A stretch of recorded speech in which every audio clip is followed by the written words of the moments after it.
तो नमस्कार मित्रों, आज આપણે માર્ક અનકલેક્ટેબલના જે ઓપ્શન છે ફોર્મમાં એના વિશે વાત કરીએ। મિત્રો, આ ઓપ્શન કોના માટે યુઝ થાય?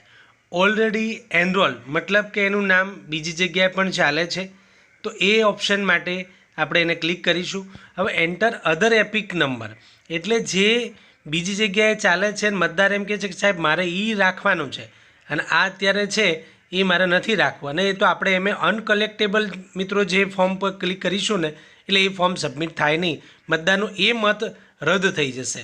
એટલે આપણે જે ચાલુ રાખવાનું છે એને એનું આપણે એપિક કાર્ડ નંબર અહીંયા નાખી દઈશું અને રીઝનમાં લખી દઈશું કે ઉપર જણાવેલ છે આ એપિક કાર્ડ પર મતદાર છે, એનું નામ અન્ય જગ્યાએ પણ મત વિસ્તારમાં નામ ચાલે છે, જેથી આ જે છે એ મત છે એ તો રદ થઈ જ જવાનું છે। અનકલેક્ટેબલ મતલબ મિત્રો માર્ક અનકલેક્ટેબલ કરશું એટલે મતદારનું એ મત એ જગ્યાએ તમારા મત વિભાગમાંથી રદ થઈ જશે।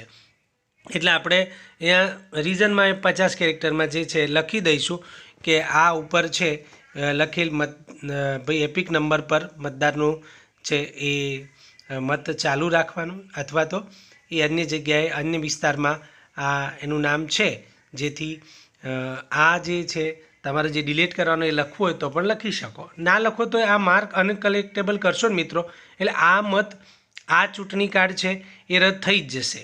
બરાબર, તમે કોઈ પણ ઓપ્શન આ 5 ઓપ્શનમાંથી કોઈ પણ ઓપ્શન સિલેક્ટ કરશો ને એટલે મિત્રો આ જે ચૂંટણી કાર્ડ છે એ અત્યારે જેના માટે તમે સ્કેન કરો છો ફોર્મ એ રદ થઈ જ જશે। બરાબર, પરમાનન્ટ શિફ્ટ માટે તો ખબર જ છે કે મતદારનું અન્ય સ્થાને કાયમી સ્થળાંતર થઈ ગયેલ છે એવું આપણે મેક્સિમમ રીઝનમાં આપણે આ લખી શકીએ। બરાબર, એટલે એમાં કંઈ વાંધો નથી, પણ એનરોલમાં બધાને કન્ફ્યુઝ છે કે ઓલરેડી એનરોલમાં શું કરવું, તો જે ચાલુ રાખવાનું છે ને એ જ આપણે એપિક કાર્ડ નંબર લખવાનો છે। બરાબર, હવે અનટ્રેસેબલમાં શું છે મિત્રો? એબ્સેન્ટમાં આપણને 3 વખત જવાનું અને પેલા આજુબાજુમાંથી ગવાની સહી કરવાની છે ભાઈ કે કોણ ભાઈ એબ્સેન્ટ છે, હું 3 દિવસ માટે આવ્યો, 3 વખત આવ્યો તો, અને એ બધું કરવાનું છે। પણ આપણે એના એક બીજો ઓપ્શન છે કે અનટ્રેસેબલ, એનો મતલબ એવું થાય કે મિત્રો તમારા મત વિસ્તારમાં એવા કોઈ નામ છે કે જે ભૂતકાળમાં હશે ખબર જ નથી, ગામમાં કોઈ એમને ઓળખતું જ નથી। બરાબર, તો એ બધા માટે પણ આપણે આ ઓપ્શનનો યુઝ કરી શકીએ। અનટ્રેસેબલનો મતલબ એ થાય મિત્રો કે ભાઈ આને આપણે ક્યાંય શોધી શકતા નથી, ગામમાં ક્યાંય ના હોય, તો એના માટે આપણે આનો ઉપયોગ કરી અને લખીશું કે આ મતદાર છે એ ગામમાં પૂછપરછ કરતાં ક્યાંય આના વિશે કોઈને કોઈ માહિતી નથી, જેથી કરીને એને ટ્રેસ કરી શકાતું નથી, એવું આપણે રીઝનમાં લખી દઈશું। રિફ્યુઝ ટુ સાઇન EF, તો એ તો આપણને EF પર સાઇન નહીં કરું, મારે એ ભરવું નથી એમ કે મારે આ ફોર્મ ભરવું નથી, તો એ આપણે એક ઓપ્શન ક્લિક કરીને લખી દઈશું।